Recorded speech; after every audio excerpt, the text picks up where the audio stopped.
Student, हमारा रेखीय हो चुका था। तो मैंने आपको रेखीय और शाखीय के बारे में लाइव क्लास में भी समझाया था, लेकिन कुछ बच्चे कमेंट कर रहे हैं कि जो लाइव क्लास होती है वो बहुत बड़ी हो जाती है और हमें जो हमारा एक टॉपिक होता है उसके लिए पूरे 1 घंटे की या सवा घंटे की वो लाइव क्लास देखनी पड़ती है। तो आप जो मेन जो टॉपिक हैं उन्हें छोटे छोटे उसमें पार्ट में वीडियो बना के अपलोड कर दीजिए। तो बस इसीलिए ये चाहे तो लाइव क्लास में अच्छे से देख सकते हैं आप लोग, और इसीलिए मैंने उन बच्चों की ही बात को ध्यान में रखते हुए छोटे छोटे पार्ट्स में वीडियो अपलोड करने की सोची है, जिससे बहुत से बच्चों पे टाइम नहीं होता, जॉब करते हैं या और भी उनके सामने परेशानियां होती हैं, तो वो छोटे छोटे पार्ट्स में मेन टॉपिक देख सकें। तो आज हम शाखीय देखेंगे। रेखीय, शाखीय और गणितीय 3 बताए थे मैंने। लेकिन सबसे पहले सभी लोग चैनल को सब्सक्राइब कर देंगे और वो बहुत ज़रूरी होता है। और जिन्होंने नहीं किया या आते रहते हैं अभी तक नहीं किया या पहली बार आए हैं, वो चैनल को सब्सक्राइब जरूर कर दें। तो हमने देखा था जो अभिक्रमित अनुदेशन है उसके बारे में हमने देखा था, जो हमारी लास्ट वीडियो थी। तो अभिक्रमित अनुदेशन के बारे में देखा था। इसके जो जनक हैं वो हैं अमेरिका के मनोवैज्ञानिक V.F. स्किनर और क्राउडर, है ना। स्किनर ने सीखने की प्रक्रिया को बहुत गहनता से अध्ययन किया और अपने प्रयोगों के द्वारा इस निष्कर्ष पर पहुंचे कि प्रयत्न और सफलता प्राप्त करने में सीखने वाले को प्रोत्साहन मिलता है और वह सीखने में रुचि लेता है। और अभिक्रमित अनुदेशन के मैंने आपको 5 प्रकार बताए थे, उनमें से 3 बहुत ज़रूरी हैं, उनमें से क्वेश्चन आ जाते हैं, वैसे 5 हैं। तो पहला है रेखीय या श्रृंखला अभिक्रम, दूसरा है शाखीय अभिक्रम, तीसरा अवरोह अभिक्रमित अनुदेशन और चौथा अनुदेशन या इसे मैथमेटिक्स गणितीय भी कहते हैं, और 4th है स्वनिर्देशित अभिदेशित अनुदेशन, 5th है कंप्यूटर आधारित अभिक्रम अनुदेशन। अब इनमें से अनुदेशन का अर्थ भी मैंने बहुत अच्छे से समझा रखा है। अनुदेशन का अर्थ है आज्ञा देना या ज्ञान देना। ज्ञान को हम सुझाव के रूप में भी ग्रहण कर सकते हैं। और वैसे अनुदेशन शिक्षण प्रक्रिया का ही एक अंग होता है। और भारत में अभिक्रमित अनुदेशन की जो शुरुआत हुई थी वो 1963 में हुई थी। और इनमें से जो 3 बहुत महत्वपूर्ण हैं तो वो है रेखीय, और हाँ, इसकी शुरुआत इलाहाबाद विश्वविद्यालय में हुई थी, ठीक है। और जो 3 हैं इसके मुख्य जो जिनसे रिलेटेड क्वेश्चन हमेशा आते हैं तो वो है रेखीय। इसके जो निर्माता हैं V.F. स्किनर हैं, उन्होंने 1963 में से प्रतिपादित किया। शाखीय है नॉर्मन ए क्राउडर इसके प्रतिपादक हैं, उन्होंने 1954 में से प्रतिपादित किया। और गणितीय थॉमस F. गिलबर्ट इसके प्रतिपादक हैं और उन्होंने 1962 में इसका प्रतिपादन किया। तो ये तीनों ही आपने देख लिए होंगे। अब आगे चलते हैं।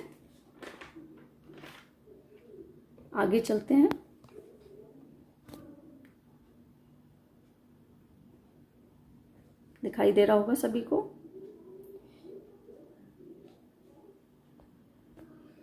जो ये शाखीय अभिक्रमित अनुदेशन है, इसका आविर्भाव जो मनोविज्ञान की प्रयोगशाला से हुआ है, जबकि रेखीय अनुदेशन का विकास मानवीय प्रशिक्षण की समस्याओं से हुआ है, ठीक है। ये क्वेश्चन आ जाता है तो आप लोग याद रखिएगा।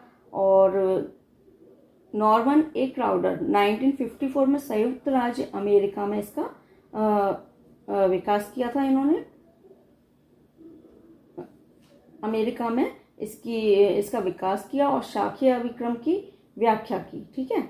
इसमें छात्र को छोटी छोटी तर्कबद्ध इकाइयों के जरिए अधिगम सामग्री प्रस्तुत की जाती है, और जैसे ही छात्र ऐसी एक इकाई को पढ़कर उसे भली प्रकार हृदयंगम कर लेता है, मतलब सीख लेता है, उसमें इकाई पर आधारित बहुविकल्पीय प्रश्न पूछे जाते हैं। छात्र सही उत्तर देता है तो उसे अगले पद की ओर बढ़ाया जाता है, और अगर छात्र का उत्तर सही नहीं होता तो उसे उपचारात्मक निर्देश दिए जाते हैं और उसे फिर से पहले पद का उत्तर देने के लिए कहा जाता है। मतलब अगर सही होगा तभी उसे आगे बढ़ाया जाएगा, नहीं तो उसे दोबारा से पहले पद पर ही चलना पड़ेगा। यह प्रक्रिया तब तक चलती रहती है जब तक कि छात्र ठीक उत्तर नहीं देता, और सही उत्तर आने पर छात्र को अगले पद की ओर जाने के लिए कहा जाता है।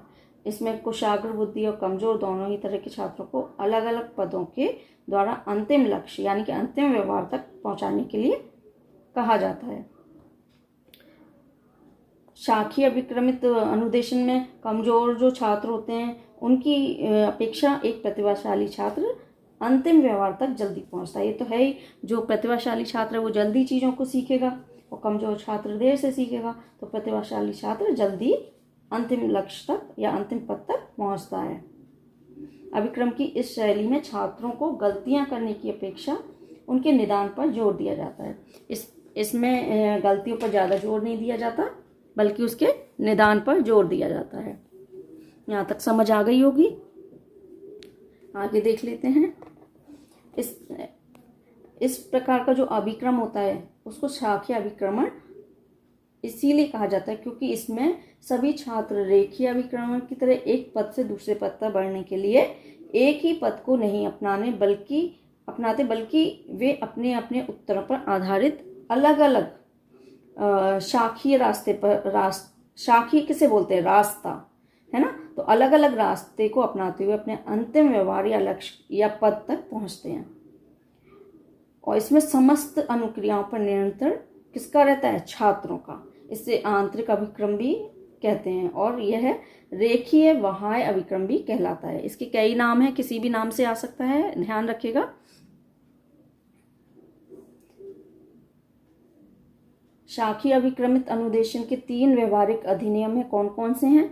व्याख्यात्मक अधिनियम, निदानात्मक अधिनियम और उपचारात्मक अधिनियम। ठीक है, ध्यान रखिएगा, ये क्वेश्चन में आ जाता है कि कौन कौन से इसके 3 अधिनियम हैं, है ना। तो वो व्याख्यात्मक अधिनियम है, निदानात्मक और उपचारात्मक। इसमें पाठ्य वस्तु में 2 प्रकार के पृष्ठ होते हैं, गृह पृष्ठ और त्रुटि पृष्ठ। शाखीय अभिक्रम के जो सिद्धांत हैं वो हैं व्याख्यात्मक अधिनियम, निदानात्मक अधिनियम, उपचारात्मक अधिनियम। और जो इसकी अवधारणाएं होती हैं वह शिक्षार्थी की आवश्यकताएं, विषय वस्तु की संपूर्णता, सार्थक इकाइयां, कार्य का विश्लेषण, नई सामग्री, परंपरागत विधियां, उद्दीपन की भूमिका, गलतियों से कोई बाधा नहीं, और उपचारात्मक, बहुचयनात्मक मदें, पर्याप्त स्वतंत्रता, विभेदीकरण। तो ये सारी क्या है, इसकी अवधारणाएं, है ना। तो ये समझ आ गया होगा।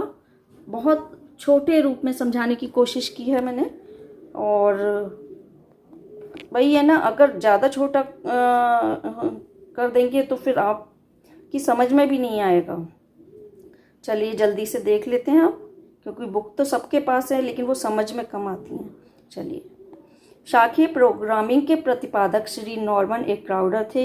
यह प्रोग्रामिंग विषय सामग्री को प्रस्तुत करने की एक तकनीकी है। इसमें प्रभावशाली शिक्षण के अनेक सिद्धांतों का प्रयोग किया जाता है। इसमें समस्त अनुक्रियाएं छात्र द्वारा नियंत्रित होती हैं और इसे आंतरिक प्रोग्रामिंग भी कहा जाता है। ठीक है, यहाँ तक समझ आ गई होगी। आगे चलते हैं। शाखीय प्रोग्रामिंग में 1 या 2 पैरा में एक पूरे पेज पर एक फ्रेम दिया जाता है। यह रेखीय प्रोग्रामिंग की तुलना में काफ़ी बड़ा होता है। छात्र एक एक करके सभी फ्रेमों से गुजरते हैं। एक फ्रेम के पश्चात उसे संबंधित बहुनिर्वाचनीय वस्तुनिष्ठ प्रश्नों के उत्तर देने होते हैं। उसे दिए गए उत्तरों में से एक सही उत्तर का चुनाव करना पड़ता है।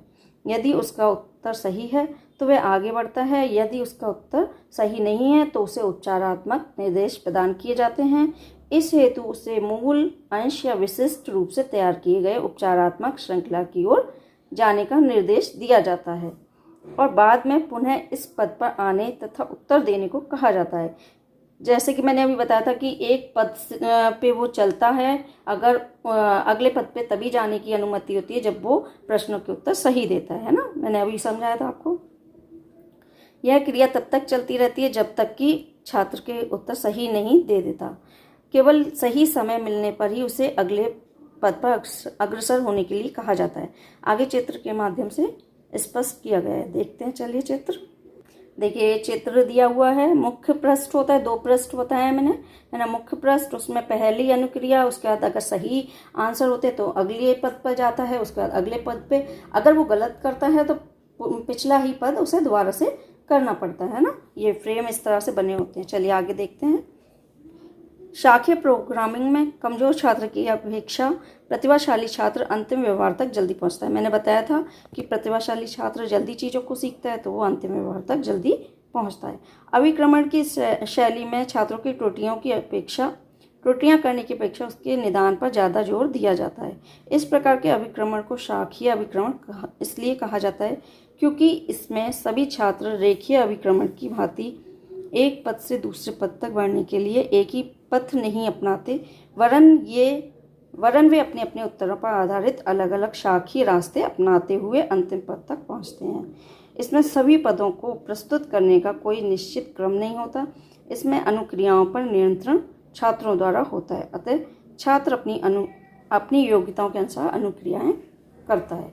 तो ये हमारा शाखीय अभिक्रमण कंप्लीट हो गया है। आप लोग और अच्छे से समझना चाहें तो लाइव क्लास देख सकते हैं, उसमें पूरा अच्छे से डिटेल किया है, डिटेल में समझाया है। इसमें जल्दी में इतना अच्छे से नहीं समझाया, लेकिन ये वीडियो सिर्फ उन स्टूडेंट्स के लिए है जो चाहते हैं कि कम टाइम में ज़्यादा सीखने को मिले, तो इसलिए। तो जो लोग नए हैं चैनल को सब्सक्राइब कर दीजिए, और जो आते रहते हैं और सब्सक्राइब नहीं किया वो भी कर दें, और लाइक शेयर कमेंट करते रहें। Thanks for